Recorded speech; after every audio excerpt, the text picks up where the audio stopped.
Chaque semaine, on retient 3 actus, parfois un peu plus, qui ont attiré notre curiosité.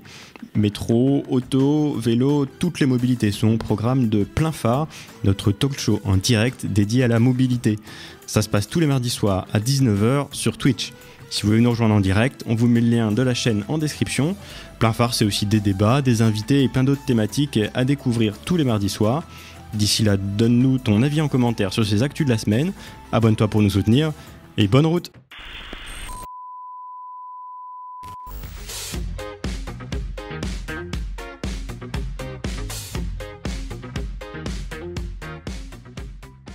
Alors Guillaume, tu as retenu 3 actualités cette semaine qui ont marqué ces derniers jours, en commençant par Volkswagen précisément, qui a fait des annonces importantes, je crois, par rapport à son futur. Donc on parle toujours pas du Berlingo. Bon bah on va parler Volkswagen. Oui, mais en même temps tu veux qu'on parle du Berlingo en permanence, mais tu ne prépares rien à son sujet. C'est vrai. Vous voulez que je le présente? Une autre fois, peut-être. Exactement, c'est une bonne idée. Mais cela dit, ça peut être intéressant de simplement dire que Citroën a toujours eu des électriques dans ses utilitaires, que ce soit le C15, le premier Berlingo, le second, enfin le deuxième maintenant, le troisième, mais également Le C25. Le C25 a été électrique, absolument.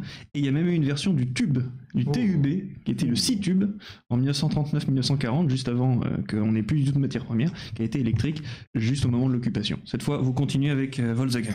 Et dites-nous d'ailleurs dans le chat si ça vous intéresserait, pourquoi pas une émission intégralement consacrée, peut-être pas aux utilitaires Citroën, mais pourquoi pas au Berlingo. Tiens, ce serait assez intéressant, je me dis, d'avoir une émission sur la genèse, animée par Guillaume, bien sûr, qui nous parlerait de... Mais il y a plein de choses à dire sur le Berlingo, mais il y a aussi plein de choses à dire chez Volkswagen. Excellente transition, vas-y, je t'en prie. On parle d'électricité sur le Berlingo, mais en fait, l'annonce, en effet, c'est d'accélérer le développement de l'électrique chez Volkswagen. On parle désormais qu'en 2030, 70% des modèles, en tout cas des ventes des modèles, sera 100% électrique. Objectif doublé, il était 35% il y a quelques mois. Peut-être que les premières ventes de la ID3, les précommandes de la ID4 ont poussé vers cette accélération du programme Volkswagen. Ah, alors, je te coupe Guillaume, on a un commentaire dans le chat qui nous dit qu'apparemment on nous reçoit très mal. Je sais pas si c'est propre à cette Visa 30 ou si d'autres personnes nous entendent mal, n'hésitez pas à nous le dire dans le chat. Hein, voilà. Guillaume, du coup, tu disais donc un mix qui a été doublé par rapport à ce que Volkswagen annonçait. Tout à fait. Alors 70% c'est pour l'Europe. Ouais. 50% en Chine et aux États-Unis. Je sais pas pourquoi. La Chine elle est plutôt... oui, ça la Chine est plutôt avancée sur le domaine de l'électrique, ouais, effectivement. Mais bon, on va en profiter, on est en Europe. J'ai même peut-être une réponse, c'est qu'en Chine, vous avez essentiellement des gros véhicules, des grosses berlines, hein, on parlait de la Fideon, des Passat, de la flopée de Jetta, de l'Avidia qui peuvent être là-bas et que connaît très bien Navigator. Mais Jetta n'est plus Volkswagen, hein, c'est une marque à part entière. Tout à fait, on parle Jetta que de la marque. Une marque Volkswagen. On parle que de la marque Volkswagen, on ne parle pas du groupe. Mais en tout cas, ils ont énormément de berlines, ils sont... malgré une image quand même assez luxueuse, quand même sur un positionnement assez compétitif, assez accessible, peut-être que ça n'est pas compatible non plus avec tous les types de motorisation, notamment d'ailleurs de présence dans le pays, parce que l'électrique en Chine, c'est essentiellement, et Navigator me contredira peut-être, et il aura bien raison, c'est quelque chose qui se passe sur la côte et dans les grandes villes, mais dès que vous allez dans l'intérieur des terres, il faut aussi avoir tout le réseau de bornes que vous ne retrouvez pas forcément dans les grandes villes. Mais là on est en Europe. Retournons en Europe.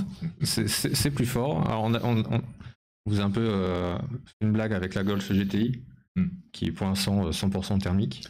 Mais peut-être qu'un jour, sans doute même. Bah, de toute façon, on va y revenir, Golf avec cette 8ème génération à bande électrique à l'avantage de l'ID3. C'est vrai que Volkswagen, il y a un peu de GTI dans l'âme, mais on voit mal une ID3 GTI, même GTE, parce qu'elle a un sourire tellement bon enfant de l'avant. Mais en tout cas, c'est quand même une bonne nouvelle. On peut imaginer que du coup, que la Golf, il est quand même le gros succès, bien sûr, en Europe encore aujourd'hui. Hein. Je sais pas si elle a retrouvé sa place de numéro 1 au mois de février. J'ai pas trouvé les chiffres de février au niveau européen. Je ne sais pas. Si vous le savez dans le chat, n'hésitez pas. Tout simplement parce qu'en fait, je suis en train de vous préparer l'article sur l'essai de la Golf ITSI 150. Je me suis un petit peu renseigné. Donc c'est une bonne nouvelle quand on parle de 100% électrique. Ça veut dire que les 30 autres pourcents sont soit thermiques, soit hybrides. Ils ont moins communiqué dessus. Hybride simple pour le coup, parce que dans les 70%, il y a électrique et hybride rechargeable. Ah, c'est aussi hybride rechargeable, effectivement. C'est noté.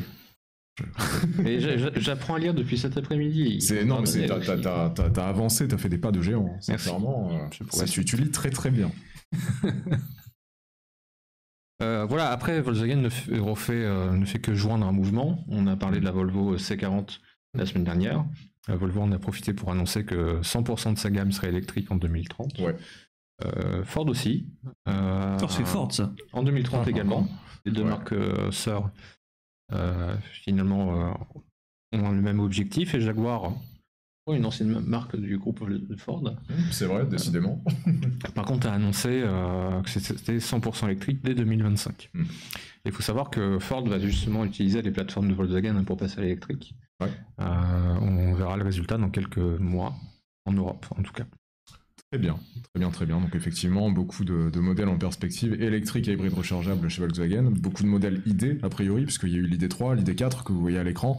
Il y a aussi d'autres modèles, ID6, potentiellement une ID1 ou ID2 pardon, qui remplacerait la Up, peut-être. Oui, on parle d'une berline et d'un break, en effet. D'une version coupée, l'ID4 je crois que c'est annoncé également, ouais.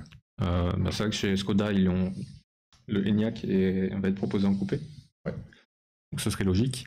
Totalement. Et l'ID4 est proposé dans des versions différentes en Europe et en Chine. Donc l'empattement évolue et la face avant aussi est différente. Quelques différences. François, 47e jeu de mots pour toi. Ah oui, vous l'avez pas entendu, mais non, je l'ai entendu, mais je m'attendais pas à un tel chiffre en fait. C'est waouh. C'était quoi le jeu de mots? Voilà, merci Guillaume pour. Est-ce que tu t'en souviens toi-même? Ah oui, c'était un très fort jeu de mots. Ah oui, c'était Ford, oui. Il a dit à l'époque où Ford effectivement avait Premium Automobile et beaucoup de marques de luxe. Ce qui est intéressant aussi de voir, c'est que toutes ces idées, elles sont internationales. Jusqu'à présent, Volkswagen était un constructeur qui séparait beaucoup ses gammes. Vous aviez une gamme USA, une gamme Amérique, une gamme Chine. Et commence à harmoniser tout ça aussi, par la nécessité d'investir et de centraliser l'investissement, mais aussi par cette généralisation, cette homogénéisation des goûts des consommateurs un peu partout. Clairement. Et à voir si justement de nouveaux projets un petit peu plus fun pourraient voir le jour. Je vois dans le chat notamment une coccinelle électrique qui serait effectivement très sympa, c'est sûr. Et puis le projet de van électrique qui a priori est toujours d'actualité. Alors bon, ça fait des années qu'on en parle, mais a priori ce serait pour d'ici 2-3 ans, qui serait un modèle qui serait basé sur le concept ID Buzz, si je ne dis pas de bêtises, qui a été présenté il y a pas mal de temps. Oui, puis on va tourner les quelques protos du prochain transporteur où on devine un profil justement à la ID. Le ID Buggy s'appelait exactement comme ça. Si, c'était ça. Par contre, a été abandonné. Après, la plateforme est tellement modulaire qu'on peut imaginer que certains petits constructeurs le proposaient. L'avenir nous le dira. Mais oui, voilà. Très bien. Merci Guillaume. On passe à l'autre Volkswagen. L'autre actualité. Qu'est-ce que c'est? Donc Toyota a confirmé continuer l'Aygo, en tout cas sa présence sur le segment, avec un petit mystère autour du nom. Ils ont juste parlé du segment A, en effet. Donc segment A comme Aygo. Peut-être. Oui. Donc l'Aygo qui a connu 2 générations qui est basée sur la même plateforme, partagée avec le groupe PSA. Et malgré son design un petit peu plus fantaisiste, c'est celle qui réussit le mieux sur le marché en Europe en termes de vente, puisqu'au début c'était un mix 100 000, 100 000, 100 000 entre les 3 marques, et là je crois qu'on a 150 sur l'Aygo. Je le dis de mémoire, avec des chiffres très bas pour les C1 et 108. D'accord. Du coup, Toyota va aller en solo. PSA a décidé en tout cas d'abandonner ce segment-là avec Toyota. On verra si avec Stellantis ils y reviendront par un autre moyen. Plateforme de la Yaris raccourcie. Fabrication dans l'usine en Slovénie. Et voilà, et l'avantage d'avoir les notes pour vous dire que le nom de l'usine n'était pas dessus, mais que c'est en Tchéquie, dans l'usine de Kolín, également appelée CPCA, qui va désormais qui est une usine 100% Toyota, puisque Peugeot va quitter le nid. Je pensais qu'il faisait du fil, Kolín. Non, en tout cas, on va pas se cacher les yeux quand on joue à Colin Maillard. Oh là là là là là là. On va arrêter là parce que j'ai compris, ça hache complètement le discours. Ah mais ça casse tout le discours de Guillaume là, je crois. Tout à fait. Donc on ne sait pas si elle va changer de nom. En tout cas, pour l'instant, elle est annoncée qu'en essence. L'hybride n'est pas annoncé en tout cas officiellement, donc ça peut être surprenant. Mais peut-être pour des histoires de coûts, pour la présenter à bas prix. Et peut-être aussi une histoire de poids. Peut-être, sans doute aussi, ouais. Là, on voit la première génération d'ailleurs d'Aigo que je trouvais très mignonne à l'époque. C'est un modèle qui date de 2005 à peu près. Et non, je trouve qu'elle a bien vieilli et je la trouve même plus jolie que les 107 et C1 de l'époque. Ah, complètement, elle a bien mieux vieilli, elle a été copiée de partout en Chine, elle a eu au moins 3 copies officielles, mais copier-coller. Et c'est aussi la pleine époque où Peugeot était dans l'exagération totale avec ses énormes bouches. Oui, Citroën avait surjoué le côté jouet, même si ça lui allait bien, ça la crédibilisait pas trop. La Toyota offrait à l'inverse 4 vraies portières moulées, hein, vous n'aviez pas les feux qui étaient dans la poursuite de la moulure des portières. Clairement, pour des personnes qui n'ont que 8 à 9 000 euros investis dans une voiture neuve, ils avaient l'impression, et ils l'avaient, d'acheter une vraie voiture plutôt qu'un jouet. Et c'est aussi peut-être pour ça que Peugeot, en tout cas dans sa démarche de premiumisation, cherche à s'éloigner du segment A. Citroën, c'est plus étonnant. Mais après, la spécialité du segment A, c'est chez Fiat. Donc peut-être que l'avenir n'est pas totalement fermé. Peut-être, on verra. Un petit remake de la 104 serait sympathique. Ce serait sympa. Et on voit la voiture de l'année. On en a parlé la semaine dernière. La Toyota Yaris qui servira de base donc à cette future remplaçante de la Toyota Aygo. On en saura plus dans quelques semaines. Voilà, dans quelques semaines, effectivement. Voilà pour les Yaris. On change de format ? Ouais, allez, vas-y. Qu'est-ce que tu vas nous proposer ? On va plus que doubler la cylindrée. On va laisser le nombre de cylindres, parce qu'on passe de 3 à 8. Oh. V8 même. Ouais. On passe de 2 roues motrices à 4 roues motrices. Ouais. On passe d'une voiture urbaine à une voiture tout-terrain. Bonjour à Cfargy qui nous rejoint. C'est Cyril son prénom. Cyril Fargy, tu connais ?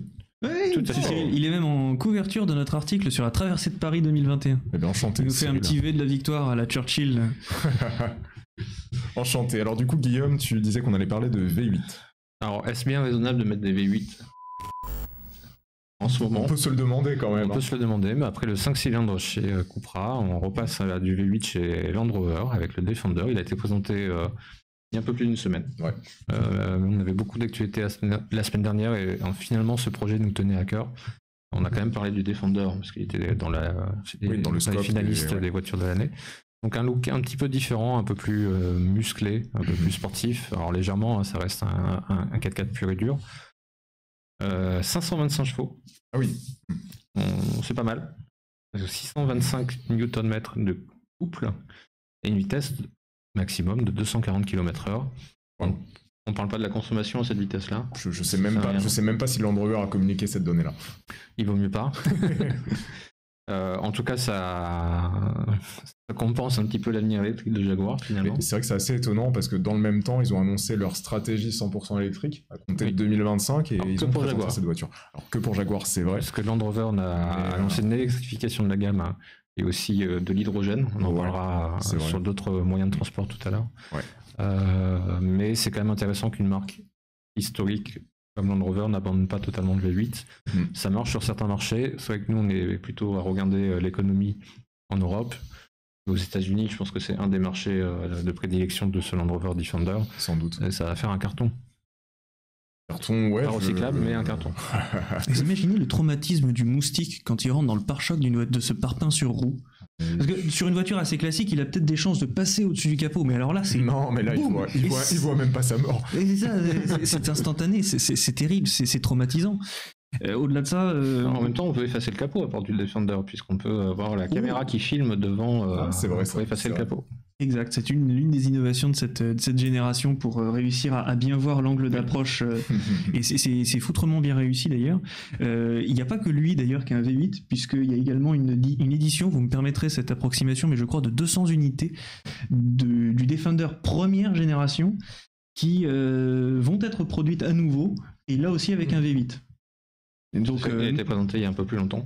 Oui, et c'est vrai que le groupe Jaguar Land Rover ressort quelques véhicules anciens en neuf, avec des fabrications. Alors je crois que là c'est quand même une refabrication sur le Land Rover.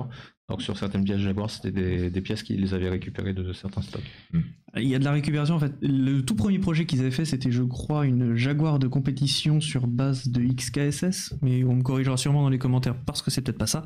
Et il devait en être produit une vingtaine dans les années 50-60 et finalement il en avait été produit que 10 parce que l'usine avait brûlé, les châssis à l'époque avaient disparu. Ah, oui. Donc ils avaient dit que sur les 20 qui étaient initialement à faire, il en reste toujours 10, on va les faire. Et au passage on va se faire un petit peu de bénéfice parce que c'est quand même vendu sacrément cher.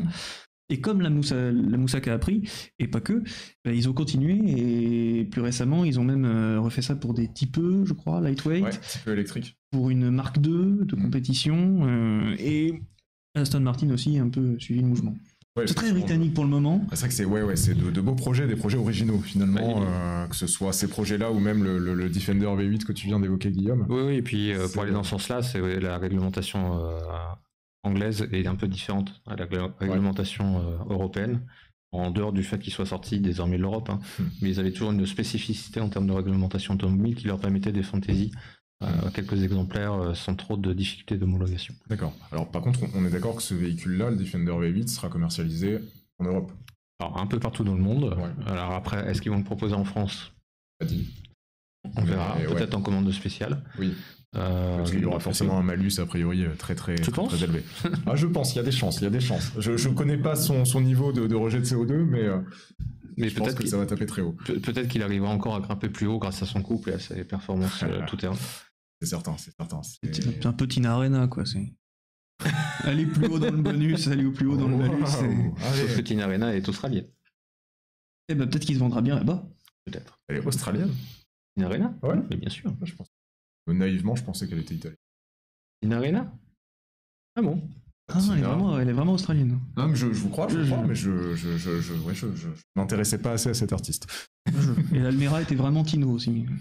Et le Tino Rossi, donc... tu viens de faire 2 jeux en 30 secondes, bravo, je crois qu'on est au 50e.